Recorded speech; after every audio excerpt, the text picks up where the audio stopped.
दोस्तों, इजराइल के अंदर जो कुछ भी चल रहा है, एक बात तो तय है, कुछ ना कुछ गड़बड़ है, दाल में कुछ काला है या पूरी दाल ही काली है। क्या बेंजामिन नेतन्याहू ने जिस तरीके से सीज फायर का उल्लंघन किया, जिस तरीके से वो अटैक पर अटैक कर रहे हैं, क्या वाकई में इजराइल की गवर्नमेंट गिरने वाली है?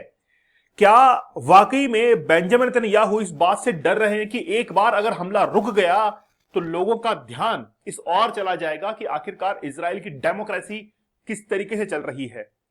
तो हम लोग आज विस्तार से बात करेंगे कि आखिरकार इजराइल ने ऐसा क्यों किया, या फिर वाकई में हमास एक बहुत बड़ा अटैक करने वाला था इजराइल के ऊपर, जिसके बाद में ये सारी घटनाएं देखने को मिली हैं। एक सीरीज ऑफ अटैक देखने को मिला है, सीरीज ऑफ स्ट्राइक्स देखने को मिला है इनटू गाजा। लेकिन ये हुआ क्यों और क्या ये सीज फायर का प्लान है, उसके बारे में हम लोग बड़ा विस्तार से समझते हैं। दोस्तों, लेस देन अ वीक, एक सप्ताह से भी कम हुआ है, क्योंकि 10 अक्टूबर की डेट अभी रिसेंटली गई है जिस दिन सीज फायर को साइन किया गया बिटवीन इजराइल एंड हमास। और जब आप देखिए कि इजराइल और हमास के बीच में पीस साइन हुआ, तो Israel has launch a series of attack on Gaza. वो अटैक करना शुरू कर देता है। क्यों? आखिरकार ऐसा क्यों होता है? Retaliation for terrorist firing towards its troop. उनका कहना यह है, इजराइल का कहना यह है कि रफा एक बॉर्डर है, अभी मैं आपको मैप में दिखाऊंगा, वहां पर हमास ने अटैक करने का प्लान था इजराइल के आईडीएफ के ऊपर, इजराइल डिफेंस फोर्सेस के ऊपर, जिसमें 2 इजरायली सैनिक मारे भी गए हैं। लेकिन बात यह है कि जब इजराइल ने अटैक किया तो गाजा पर रहने वाले 33 लोग मर गए। खास बात यह भी थी कि उसमें महिलाएं भी थी और बच्चे भी थे। ये किस प्रकार का अटैक है जो कि रुकने का नाम नहीं ले रहा है? क्या ये जानबूझकर किया जा रहा है या इसको स्पार्क कोई और दे रहा है? एक कंसेप्ट मैं आप लोगों को बताऊंगा और उस कंसेप्ट को समझने की कोशिश कीजिएगा कि क्या अमेरिका इस हद तक गुजर सकता है कि वो एक तरफ तो ये कहे कि सीज फायर करवाया जाए और दूसरी तरफ ये कह दे चुपके से कि तुम अटैक करो। पाकिस्तान के साथ में भी तो कुछ ऐसा ही हुआ। 10 मई को इंडिया और पाकिस्तान के बीच में सीज फायर हुआ, जिसका क्रेडिट लेने की कोशिश की डोनाल्ड ट्रंप ने। लेकिन फिर बाद में ऐसा क्यों हुआ कि वो पाकिस्तान के साथ में एक ट्रीटी डील करता है, मतलब वहां पर एक ट्रीटी जो है वो साइन करता है, खास तौर पर वो पाकिस्तान के पक्ष में जाता है। बड़ा विस्तार से बात हम लोग करेंगे। साथ ही के अंदर आप लोग देखिए कि in response to the blatant violation of ceasefire agreement earlier today, 20 अक्टूबर की यह बात है कि आईडीएफ ने एक जबरदस्त अटैक जो है वो हमास के ऊपर किया और हमास के बहुत सारे लड़ाके इसके अंदर मारे गए। राफा के बारे में भी हम लोग बात करते हैं।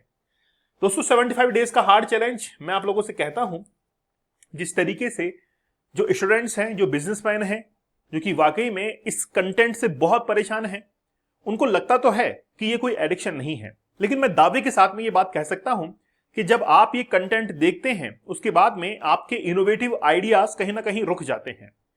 आप जिंदगी के अंदर आगे बढ़ना तो चाहते हैं, लेकिन आपके दिमाग में वो आइडियाज नहीं आते हैं, क्योंकि आपके दिमाग में ऑलरेडी वो स्टोरेज कैपेसिटी जो है वो फुल हो चुकी है फ्रॉम दिस कंटेंट। तो मैं ये चाहता हूं कि आप उसको छोड़िए, उससे बाहर निकलिए, एक बार 75 डेज का हार्ड चैलेंज एक्सेप्ट कीजिए। उसमें मैंने 75 टेक्निक्स बताई हैं कि कैसे आप इससे बाहर निकल सकते हैं, और वो टेक्निक रिसर्च पेपर के ऊपर बेसिस है, ऐसे ही हवा के अंदर बात नहीं है। फिर बाद में मैंने 75 चैलेंजेस आपको दिए हैं और 75 डेज तक लगातार लाइव क्लासेस ली हैं आप लोगों के लिए। अगर आप लोगों को लगता है कि नहीं सर, हम तो 75 डेज नहीं 175 डेज का हार्ड चैलेंज एक्सेप्ट कर सकते हैं, तो मैं तो आप लोगों के इस निर्णय का स्वागत करना चाहूंगा कि आप जरूर जो है एक बार इस चैलेंज को एक्सेप्ट कीजिए। हो सकता है कि आप लोग इस कंटेंट को नहीं भी देखते हों, लेकिन मैं ये चाहता हूं कि आप इस चैलेंज को कंप्लीट करें, क्योंकि आप में इससे विल पावर आएगी। आपको लगेगा कि वाकई में दुनिया के अंदर और भी कुछ है पाने के लिए। चलिए, तो ये डिसीजन आपका होगा। इजराइल यानी कि गाजा के ऊपर क्या कुछ चल रहा है, जबरदस्त अटैक अभी भी चल रहा है। 10 अक्टूबर का जो एक सीज फायर था, वो आखिरकार क्यों उसका उल्लंघन किया जा रहा है? सबसे पहले बात तो ये देखिए, ये गाजा का पूरा मैप है। यहां पर ये रफा है। रफा इजिप्ट से लगता हुआ एक एरिया है। यहां पर ये जो आप लोग देख रहे हैं रफा की बॉर्डर, यहीं से इजिप्ट ने गाजा पर ह्यूमैनिटेरियन हेल्प जो है वो देना शुरू किया था। लेकिन इजराइल ने साफ तौर पर इनकार किया था कि जबरदस्ती यहां पर इंटरप्शन करने की जरूरत नहीं है। अगर ह्यूमैनिटेरियन हेल्प की जरूरत पड़ी तो वो हम लोग देंगे, तुम इधर से बंद कर दो। ट्रक के ट्रक जो है वो इजिप्ट के यहां पर खड़े रह गए, लेकिन उनको एंट्री नहीं मिली गाजा के अंदर। फिर इजराइल ने क्या किया कि जो गाजा के अंदर भुखमरी फैल रही थी, वहां पर इस जगह पर खाना बंटवाना इन्होंने शुरू कर दिया, ताकि जितने भी लोग हैं जिनको खाने की जरूरत है, वो हमास से जुड़े हुए नहीं है, वो यहां पर आकर इकट्ठा हो जाए। और फिर इजराइल ने यहां पर धनाधन अटैक करना शुरू कर दी, क्योंकि उनको यह लगता था कि यहां पर जो है वो कौन बैठा हुआ है, हमास के लड़ाके बैठे हुए हैं। खान यूनिस, जहां पर बहुत जबरदस्त अटैक किए गए थे। एक मैप और दिखाता हूं मैं आप लोगों को। ये जो रफा है, यहां पर आप रफा के अंदर देखेंगे कि कुछ इंटरनेशनल बॉर्डर्स हैं, जैसे refugee camp, buildup area, crossing point. ये जो है यहां पर क्रॉसिंग पॉइंट है, देखिए एक क्रॉसिंग पॉइंट यहां पर है, एक क्रॉसिंग पॉइंट यहां पर है। इन दोनों क्रॉसिंग पॉइंट को इजराइल ने बंद कर दिया था। अब यहां से एंट्री इजिप्ट की नहीं हो सकती है। अब बात यह है कि इजराइल और यूएसए दोनों साथ में आए और इन्होंने बात की हमास से कि चलो इजिप्ट के अंदर चलते हैं, मिस्र में चलते हैं और वहां पर बैठकर बातचीत करेंगे 20 पॉइंट्स ऑफ प्लान पर, कि आखिरकार कैसे सीज फायर हो सकता है बिटवीन इजराइल एंड हमास। और वो 20 पॉइंट्स का प्लान 10 अक्टूबर को वहां पर एग्री भी कर दिया गया था दोनों के बीच में। अब उसकी कुछ फेज थे। पहला फेज, उस पहले फेज के अंदर 20 में से 3 पॉइंट्स पर एग्री करना था। पहला पॉइंट तो यह था कि हमास जो है और इजराइल दोनों पार्शियली पीछे हट जाएंगे। पहला यह था कि जहां पर ये अपनी पोजीशन लिए हुए हैं वो पीछे हट जाएंगे, चाहे इजराइल हो या फिर हमास हो। दोनों ने इस बात को एग्री किया। दूसरी ये बात थी कि ह्यूमैनिटेरियन हेल्प जो है वो इजराइल की तरफ से भी दी जाएगी, यूएसए की तरफ से भी दी जाएगी, इजिप्ट की तरफ से भी दी जाएगी, जहां से भी ह्यूमैनिटेरियन हेल्प मिल सके वो दी जाए। इस बात पर भी दोनों एग्री हुए। और तीसरा जो कि बहुत महत्वपूर्ण बिंदु था कि ये अब अटैक करना बंद कर देंगे। लेकिन क्या हुआ, अटैक करना अभी भी जारी है। तो इसका मतलब है कि सीज फायर कहीं ना कहीं जो है उसका उल्लंघन हो रहा है। लेकिन अमेरिका क्या कर रहा है फिर? अमेरिका तो इसमें मध्यस्थता, मीडिएशन के तौर पर आया था। क्या अमेरिका कहना इजराइल नहीं मान रहा है या हमास नहीं मान रहा है, या फिर इजराइल को चुपके से यह कह दिया गया है कि तुम हमला करते रहो? क्योंकि बेंजामिन नेतन्याहू जो है वो कहीं ना कहीं डोनाल्ड ट्रंप के फेवर के अंदर है, और जब तक बेंजामिन नेतन्याहू की सरकार वहां पर बनी रहेगी तब तक इजराइल जो है वो दोस्त बना रहेगा यूएसए का। एक बार सरकार बदल गई तो फिर क्या होगा, यूएसए की बात वहां पर नहीं मानी जाएगी। इसलिए यूएसए भी ये चाहता है कि यूएसए अपने शेयर मार्केट को बचाना चाहता है। अब शेयर मार्केट बीच में कहां से आ गया? यूएसए के शेयर मार्केट के अंदर, ई कॉमर्स इंडस्ट्रीज के अंदर, सीईओज के अंदर वहां पर यहूदीज बैठे हुए हैं बड़ी बड़ी पोजीशन पर। एक बार अगर वो नाराज हुए तो कहीं ना कहीं यूएसए का मार्केट बड़ा हिट करेगा। इसलिए वहां पर बेंजामिन नेतन्याहू की सरकार बनना जरूरी है। अब बेंजामिन नेतन्याहू ने जो है वो ये प्रण लिया था कि हम लोग हमास का खात्मा कर देंगे। अब वहां की जनता तो ये पूछेगी, भाई खात्मा तो नहीं किया, तुमने तो सीज फायर पर साइन कर लिया। दूसरी बात, इजराइल की इकोनॉमी का क्या, इजराइल के अंदर अनएम्प्लॉयमेंट का क्या, वहां पर शेल्टर होम्स जो बनाए गए हैं, क्या वाकई में उनको मैनेज किया जा रहा है? ऐसे बहुत सारे मुद्दे हैं।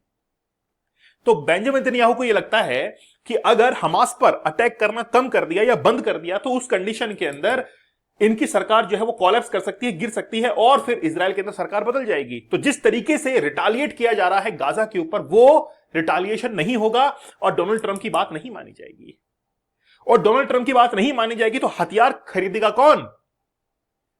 पूरी दुनिया के अंदर खरीदों यानी कि हथियार जो है उनके खरीदार बैठे हुए हैं, और जो व्यापारी है, जो ट्रेडर है, वो कौन है? यूएसए है।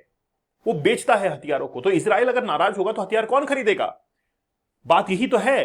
तो यूएसए किसी भी कंडीशन में अपनी इकोनॉमी को हिट नहीं करने देना चाहता है। वो चाहता है कि मेरे हथियार बिकते रहे, चाहे लोग क्यों ना मर जाएं। आज अगर इजराइल, यूएसए ये कह दे कि भाई ठीक है, हम हथियार की सप्लाई नहीं करेंगे और हमास को हम लोग रोकते हैं, तुम रहने दो, तो बताओ कैसे हमास अटैक करेगा? हमास की हिम्मत, इतनी हिम्मत है कि वो यूएसए के साथ में लड़ जाए? नहीं, इतनी हिम्मत तो नहीं होगी। तो वो इजराइल को तो पीछे कर सकते हैं ना कि तुम रहने दो, हम लड़ते हैं। हम इसको बोलते हैं कि अब जो है अब नहीं करेगा, अगर इसने किया तो हम अटैक करेंगे। यूएसए ये बात कभी भी नहीं बोलेगा, देख लेना, कभी भी नहीं बोलेगा। और मैंने अपने लेक्चर्स में पहले भी ये कहा है कि इजराइल रुकने वाला नहीं है। इजराइल रुकने वाला नहीं है, वो बार बार अटैक करेगा, लगातार करता रहेगा, क्योंकि उनको यह लगता है कि कहीं ना कहीं उनकी सरकार गिर सकती है पहली बात। दूसरी बात, यूएसए का जो डिफेंस मार्केट है वो डाउनफॉल की तरफ जा सकता है, और ये बात ना तो यूक्रेन को समझ में आ रही है और ना ही इजराइल को समझ में आ रही है, क्योंकि अभी उनका सबसे बड़ा हितैषी अमेरिका है। पाकिस्तान का हितैषी अमेरिका बन चुका है, और उसके आगे आने वाले समय के अंदर जिस तरीके से आज इजराइल लड़ रहा है, वैसे पाकिस्तान अफगानिस्तान के साथ में लड़ रहा है। यही तो चाहता था अमेरिका कि पाकिस्तान के अंदर भी डिस्टर्बेंस क्रिएट हो और वो अफगानिस्तान के साथ में लड़ जाए। आगे आने वाले समय में आप देखेंगे कि पाकिस्तान ईरान के साथ में लड़ेगा, और लड़ाएगा कौन? अमेरिका। क्योंकि इजराइल के साथ में तो बातचीत बैठी नहीं, इजराइल को तो एक हद तक थमा दिया। अब वो पाकिस्तान का इस्तेमाल करेगा ईरान से लड़ाने के अंदर। वो पाकिस्तान का इस्तेमाल कर रहा है अफगानिस्तान से लड़ाने के अंदर। बातें समझ में आ रही होंगी आपको, बड़ी गहराई की बात है ये। तो अब पाकिस्तान का हो सकता है कि टारगेट इंडिया ना हो, पाकिस्तान का अगला टारगेट अफगानिस्तान हो चुका है, और आगे आने वाले समय में ईरान भी होगा। I think you are getting my point, मैं क्या कहना चाहता हूं।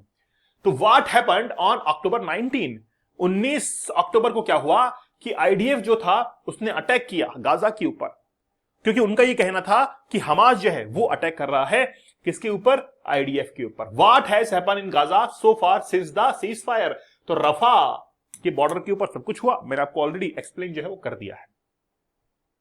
तो बात यह है कि युद्ध थमने वाला नहीं है जब तक कि इजराइल के अंदर गवर्नमेंट चेंज नहीं हो जाती, और इजराइल में गवर्नमेंट चेंज नहीं होती है तो युद्ध यूं की यूं जारी रहेगा, कोई इसमें बदलाव नहीं होगा। वो अटैक पर अटैक करेगा हमास के ऊपर जब तक कि हमास खत्म नहीं हो जाता, और यूएसए जो है वो अपनी हथियारों की खपत को पूरा नहीं करेगा, क्योंकि हथियार अगर बच भी जाते हैं अमेरिका के पास में तो उनको जंग लग जाएगी। तो अमेरिका हथियार बचाकर करेगा क्या? उसको लगता है कि यार बना तो दिया ही है, बेच ही दो मार्केट के अंदर, क्या करेंगे इसको बचाकर, है ना। तो how has the Gaza peace plan process so far?